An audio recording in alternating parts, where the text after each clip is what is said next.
Друзья, я вас всех приветствую, с вами Артем.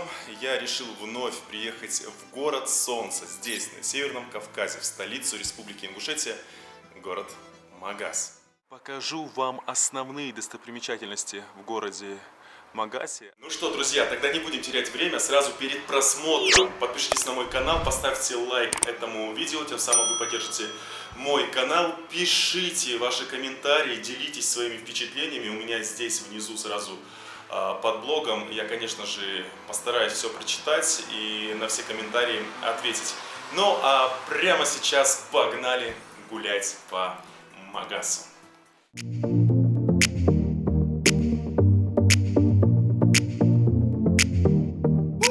Сходу хочу воспользоваться возможностью, которую предоставил мне мой друг. Он дал ключ от квартиры. Правда, здесь совсем недавно закончился ремонт, ну и остались такие мелкие дела, но так, чтобы вы имели представление, как здесь выглядят квартиры в многоквартирных домах. То есть это вот первая была комната. Здесь есть вот такая прихожая и коридор. Да, ремонт очень хороший здесь сделан, добротный. Это у нас гардеробная для верхних вещей, а также для обуви. Это вторая большая комната, видите, светлая, хорошая. Точно такая же третья здесь комната. Она тоже просторная. Так, сразу хочу показать вам вид из окна, правда, наверное, не особо его видно, на детскую площадку и на парковку. Тоже удобно следить за вашей машиной, хотя здесь никто ничего не ворует, это происходит очень редко. Это мой рюкзак. Не обращайте внимания на пыль, такую легкую, потому что здесь никто не живет, естественно, никто не убирается. Это кухня приличная тоже. Ну, это я. Шкафы. Раздельный санузел. Это ванная. Ну и, естественно, туалет. Ну и самое главное, стоимость такого удовольствия здесь, в городе Магасе, примерно будет в 6 миллионов рублей. Но вот эта квартира будет стоить около 6 миллионов рублей. На данный момент это трехкомнатная квартира. Я не знаю, сколько здесь квадратов, судите сами, но квартира очень добротная.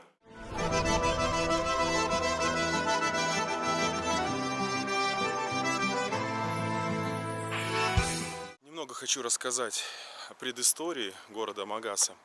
Ну что, друзья, немного предыстории застройки города Магаса.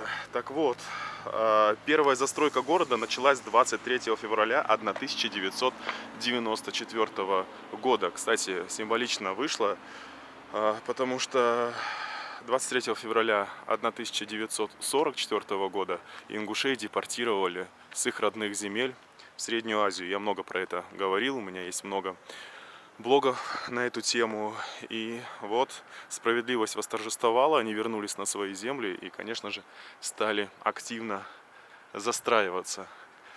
Давайте не забывать, что ингуши отличные строители, а это у них в крови, потому что только они строили такие башни, которые стоят в горах, и никто другой так и не смог научиться этой интересной технологии. Я нахожусь на самой окраине города Магаса. Просто здесь находится одна из главных достопримечательностей, про которую я рассказывал в одном из своих блогов. Это мечеть, которая носит название «Сердце Кавказа». Почему ее так назвали? Это не случайно. Потому что город Магас, как и Республика Ингушетия, находится в самом сердце Кавказа. Поэтому решили символично, да, эту мечеть назвать как «Сердце Кавказа». Так вот, вижу, большой магнит есть, в который мне нужно зайти. И я сюда зашел, чтобы взять вот эту бяку, адреналин. Иначе я без нее не смогу. Хотя ингуши любят гориллу, но не хочу я гориллу, хочу адреналин. Да, энергетики лучше не употреблять, потому что это все вредит вашему здоровью, особенно сердцу. И мужчинам лучше их не пить. Но так как я в очередной раз где-то поспал 5 часов, чтобы быть бодрым и энергичным, иногда приходится, потому что никакой кофе мне абсолютно не помогает. Еще, взял большую банку, 500 миллилитров. Ладно.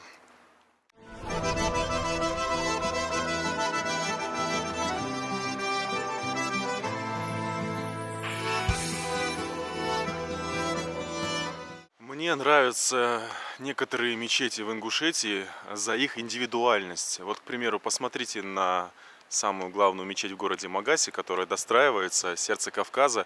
Именно на минареты, которые похожи на башни, которые стоят вон там в горах. Как раз таки мечеть на фоне гор стоит в Джераском районе. То есть они не стали копировать турецкий либо арабский стиль, а сделали в своем ингушском стиле. Это очень круто и классно. Итак, в 1992 году, когда Ингушетия приобрела свою государственность, Руслан Султанович Аушев задумался о том, чтобы построить новую столицу для республики, потому что в тот момент времени она находилась в городе Назрани. И такая идея пришла после того, как произошел осетино-ингушский конфликт. В том же году. Это большая несправедливость ко всему ингушскому народу. Да что тут скрывать? Не просто несправедливость, а жестокость. И весь тот конфликт — это большая боль для всех ингушей, которая так и осталась шрамом на сердце. Так вот, в целом современный Магас был основан первым президентом Республики Ингушетия Русланом Султановичем Аушевым в 1994 году на месте разрушенной в 1238 году столицы Алании. Здесь, на этих землях, как говорят некоторые ученые, хотя споры до сих пор продолжаются, когда-то находился древний город Магас, который являлся столицей Алании. И, в общем, этот город уничтожила татаро-монгольская ига. И вот теперь можно сказать, что город Магас, он в принципе тоже как город Грозный. Можно такую параллель провести, потому что он возрождается как птица Феникс. Магас, как я уже сказал, это очень молодой город. И столица Республики Ингушетия он является всего лишь только 22 года. С этого места начинается аллея Матери России. Только это не вот эта аллея, которая идет в сторону центральной площади, а вот эта аллея. Аллея Матери России, она посвящена всем матерям России. И вот является одной из самых первых, которую открыли вообще в России. И вы знаете, не случайно, как я уже говорил, в Ингушетии самая высокая рождаемость и появляется очень много детей. И, как правило, вот как вот здесь вот памятник установлен, у ингушей редко бывает один ребенок. Обычно вот как раз-таки от 3 и больше. В одном из хадисов пророка Мухаммеда, мир ему, сказано, что рай находится под ногами ваших матерей. И здесь, в Республике Ингушетия, к матерям особое почтение. И вот стоит памятник матери. Вообще правильно сделали, потому что каждой женщине нужно поставить памятник за то, что дали нам жизнь.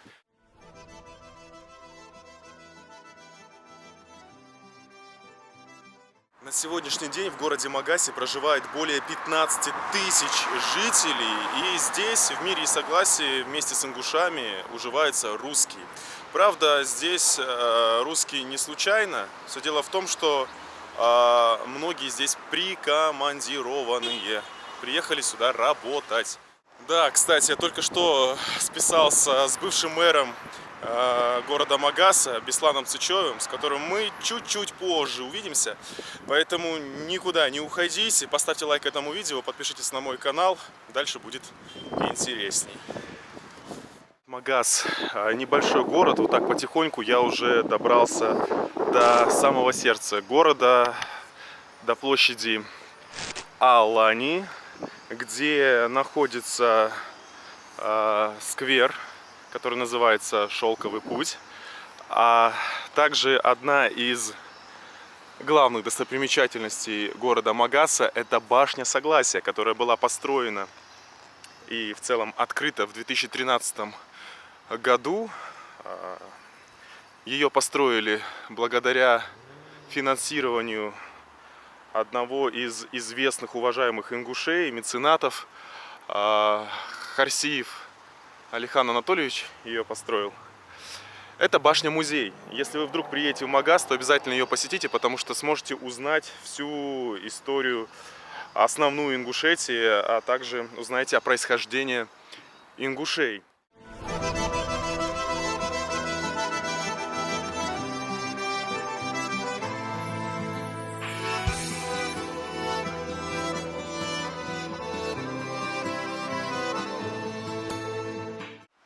Этот дом один из моих любимых здесь, в городе Магасе. Я его называю дом Шоколадка.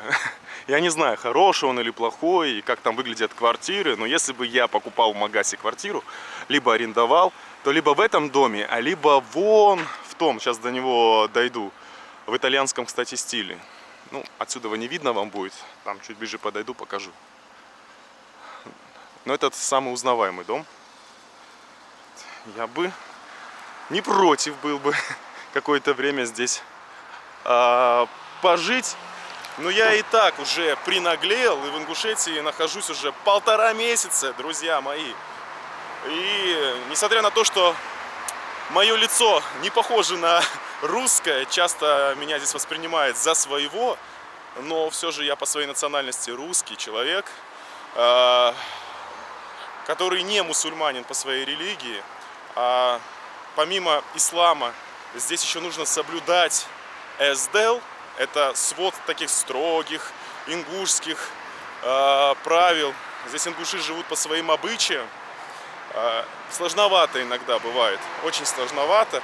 Я, например, у ингушей научился, знаете чему? Я перестал носить практически спортивные вещи. Я раньше любил спортивные штаны, да, теперь это только джинсы, кроссовки. Ну, даже ингуши моего возраста себе кроссовки не позволяют. Они уже надевают такую классическую, серьезную обувь. Ну, а я ее не люблю, потому что у меня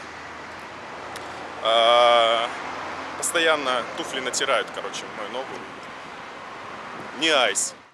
Здесь находится сквер имени крупного Евгения Игнатьевича. Вот стоит его бюст.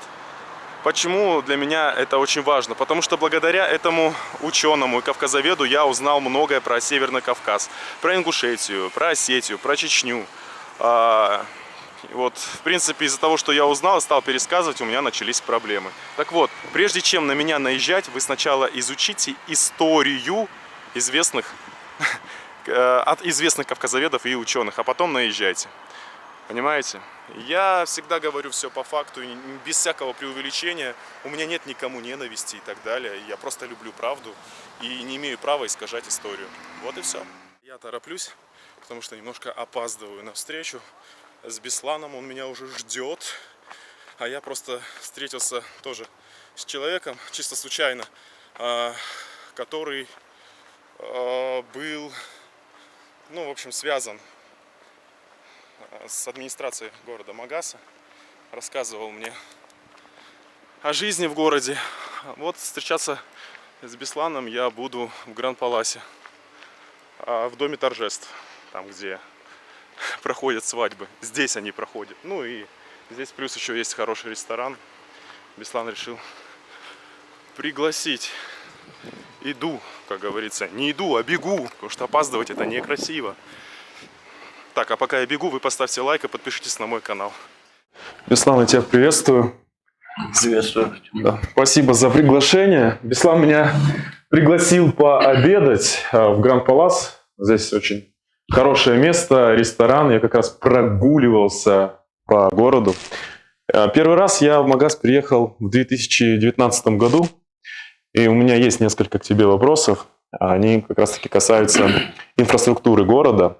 И первое, что меня впечатлило, я уже говорил ранее в своем блоге, это остановки, это система мусорных баков, что раздельно, да, мусор, бумага, отходы пищевые и так далее, то есть как все в Европе.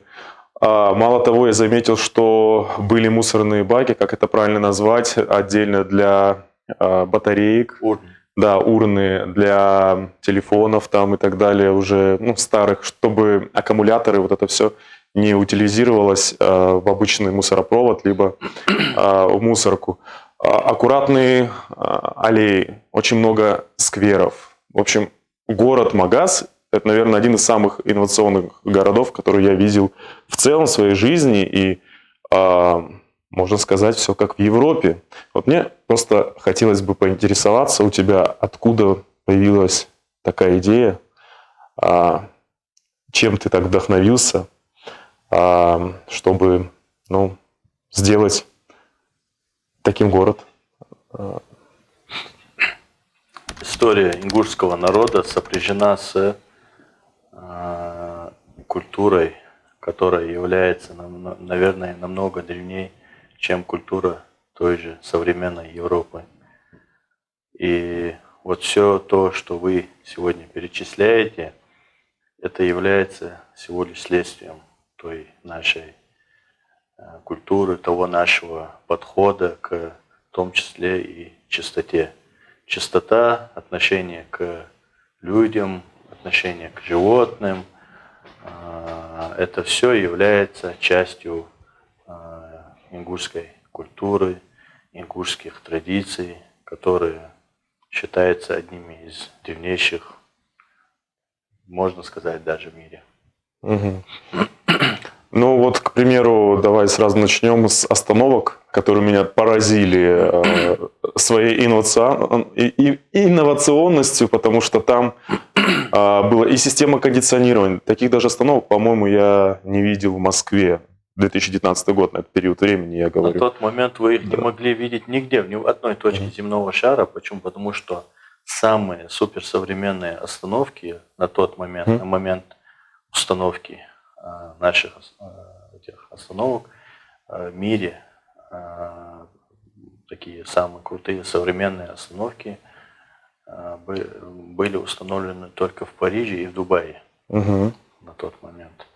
Я ездил еще задолго до этого, лично сам смотрел, трогал, в частности, остановки в Париже, изучал их. И с учетом того, что я ездил по всему миру, бывал в разных городах, разных странах, не виртуально, а в реальности все это, как говорится, видел, щупал, изучал все это. С учетом этого, на тот момент, я еще раз говорю, когда реализовывался наш проект, нашим остановкам не было аналогов в мире. Я где-то месяц лишний их сам лично проектировал, все свои фантазии перекладывал на бумагу, а уже это все в виде такого уже завершенного проекта поступило к исполнителю от заказчика. И перечислять достоинства не буду, наверное, все уже знают, все фишки, всю, скажем так, инновационность этих остановок, все уже знаете, а перечислять не буду. Также я хочу напомнить для моих всех подписчиков, Беслан – это бывший мэр города Магаса. С какого года ты работал и по какой год, когда ты ушел? С первых чисел января 2015 по 2019 год, 5 лет. Да. Так, друзья, теперь немножко о грустном. Как раз таки хотел бы поговорить на эту тему с бывшим мэром города Магаса, Бесланом Цычевым. Это была именно его идея сделать город Магас инновационным. И вы знаете, когда в 2019 году я первый раз приехал в Ингушетию, меня как раз таки и удивил, зацепил этот город тем, что здесь какие-то необычные были остановки, как в Дубае, либо Москве. Даже в Москве, по-моему, на тот момент таких остановок не было. Лавочки с подсветкой и с подогревом, что зимой очень хорошо. Ну и много других интересных новшеств. И вот, к примеру, все остановки, они почему-то раздолбаны. У кого-то чесались ноги, и эти люди почесали свои ноги об двери вот этих остановок. Каждая такая остановка была оснащена кондиционером, сейчас ничего не работает, автоматическими дверьми. Здесь в ожидании транспорта вот такой вот «Газели», видите, она здесь курсирует по городу. Можно было и ознакомиться с историей Республики Ингушетия. Вот, к примеру, здесь на остановке площадь Алания можно было узнать, что в конце 20-го столетия древняя столица Алания, город Магаз, была возрождена как столица Республики Ингушетия, где, по свидетельствам историков, ранее, как я уже говорил, располагался древний Магаз. И в целом древний Магаз был уничтожен монголами в начале 1239 года. Видите? Также здесь работал Wi-Fi. Можно было зарядить ваш телефон, USB, есть вход. Плюс, если бы что-то произошло, можно было вызвать полицию. Если вдруг вы забыли телефон, здесь была кнопка такси, я хорошо помню. Ну, а самое главное, здесь был аппарат, который убрали. Вот здесь он был прикреплен, я помню. Посмотрите мой предыдущий выпуск. Я, кстати, снимал вон ту остановку напротив. Аппарат, по которому можно было связаться с мэром города. Нажатием одной кнопки, и он бы ответил. Понимаете? А теперь какие-то плохие люди все это раздолбали. И вообще я не понимаю таких людей, которые не хотят, чтобы их город, поселок, село, станица и в целом республика развивалась. Почему ведут себя как дикари? Для меня это непонятно.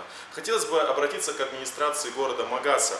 Вот у вас здесь есть камеры, я вижу, но они не работают. Вот она, камера стоит.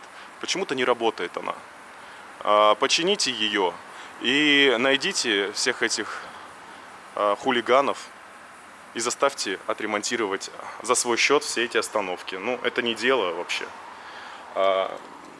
Для всех тех, кто не понимает, что они творят, я хочу вам сказать, что все вот это было построено на ваши же налоги, либо на налоги ваших братьев, сестер, родителей, которые работают и платят их, а вы берете все и ломаете. И вообще ломать не строить.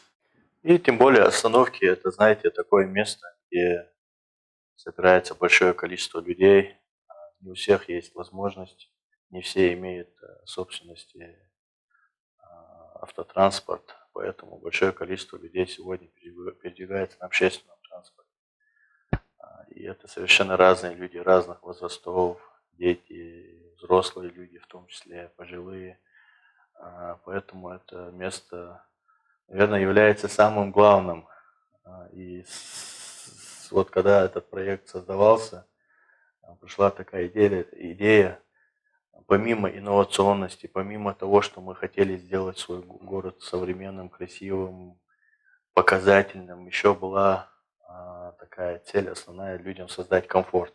То есть именно та часть, большая, я бы даже сказал, часть нашего населения, которой действительно можно и нужно помочь, поддержать, и от этого больше даже получаешь удовольствие, чем от каких-либо действий, создать для них вот такие островки, скажем так, комфорта, где они зимой могут в тепле сидеть и плюс еще смотреть телевизор там, согреваться там. Ну и все эти условия, они создавались именно для людей в первую очередь. Поэтому я думаю, что это такой, с одной стороны, инновационный, с другой стороны, такой с душевной задумкой проект. Мало того, я просто был во многих этих остановках и говорил ранее, что пока ты ждешь маршрутку, там есть таблички с историей, где можно вкратце ознакомиться, например, на остановке Дзурдзуки. Вот многие туристы, которые приедут сюда в гости, они будут задаваться вопросом, почему Дзурдзуки, что это за такое слово, да? И это понятно, что предки ингушей, там про это рассказано. Почему площадь Алания, там опять же про это написано. Ну и так про каждую остановку. Вот, Беслан, так как ты город Магаз знаешь лучше меня во много раз, ты здесь проживаешь. Вот приезжают сюда туристы, да? Вот твой совет, какие места можно посетить, по твоему мнению, здесь, в городе Магасе? Ну, те места, которые туристы могут, должны, вернее, они и так посещают. Но это вопрос даже не сколько туристам, а тем гидам, которые им это все показывают и объясняют. Потому что когда ты рассказываешь историю того или иного объекта, подоплеку, скажем так, раскрываешь, это по-другому уже все видится. Через другую призму на это все смотрят туристы и вообще в целом все наши гости. Насчет истории сказал бы, вот Зурзуки, Алания, Нарт, эти все названия давались не только остановкам, но и паркам, скверам, аллеям. Это наша история. История именно тех людей, той части нашего народа, которому эта история нужна, которому не чужды эти ценности, эти традиции, и которые живут этим, живут своей культурой, своей историей. И для них это является самым ценным, что может быть в этом большом мире. Площадь Алании, с которого начинается шествие в сторону башни. Там находятся две площади, не все это тоже знают. То есть этот огромный квадрат, на котором расположена башня, разделен этот квадрат на две части.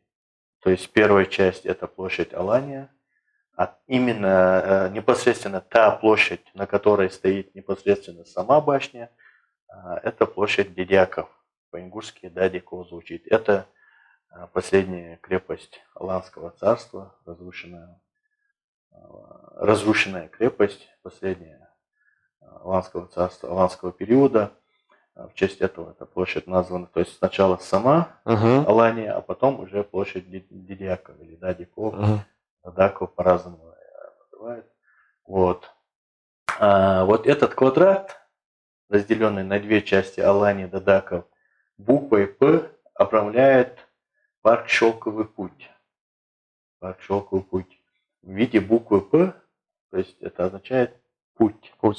Поэтому вот с трех сторон он обрамляет вот этот квадрат. У меня, кстати, вопрос. Я заметил, когда проходил мимо, что там есть какие-то подземные сооружения, помещения, для чего... Ну, это уже инвестиционный проект, это подземное помещение, это как бы торгово-развлекательный комплекс. Как охотный ряд в Москве. Да, как охотный ряд, аналог охотного ряда Манежной площади в Москве. Вот. И ну и продолжая то, о чем я говорил, почему он сделан в виде буквы П? Потому что парк назван «Шелковый путь», честь Шелкового пути. Кстати, благодаря именно прохождению по этой территории Шелкового пути, великого Шелкового пути, и Магаз и зародился. То есть Магаз обязан своим зарождением именно Шелковому пути. И, соответственно, раз он проходил здесь, с этой дорогой, скажем так, торговой, связана вся история этого города. С этой дороги или с этого пути началась история Магаса. Соответственно, мы сопряжено со своей историей, как бы сделали вот этот парк «Шелковый путь». И сделан он в виде древнеингушского орнамента. То есть, если приезжают туристы, они просто смотрят, для них это такой небольшой сквер, скажем так. Может быть, даже в их восприятии это место даже они не подходит как даже парк полноценно, потому что они приезжают из крупных мегаполисов, где вот чуть ли не в каждом дворе есть территория, наверное, не уступающая этому парку по площади там и так далее. Но когда они узнают историю этого, что он сделан в виде буквы П, что он обрамляет вот этот квадрат Алании Дадаков, как я ранее говорил, и что он сделан в виде древнеингушского, древнеаланского орнамента. То есть, когда поднимаешься на башню со смотровой площадки, смотришь вниз, весь этот парк сделан в виде определенного рисунка, где каждая деталь имеет свое историческое описание. Самое главное и в работе, и в жизни, и в личной, и в общественной, неважно в какой, в любой отрасли, это искренность, Мгм. Самое главное – это не забывать, что все в этой жизни временно, имеет как начало, так и конец, поэтому на любом веренном участке быть и служить, и быть искренним. Это самое главное. А для нас это возрождение истории, развитие, идти ногу со временем, то есть где свою культуру, свой язык ингушский, свою культуру древнейшую, свою славную историю и свои традиции возрождать. И жить, соответственно, совести и чести. Ну и при этом идти ногу со временем. Иногда можно даже, как это было в случае с остановками, опережая мировой прогресс. Мгм.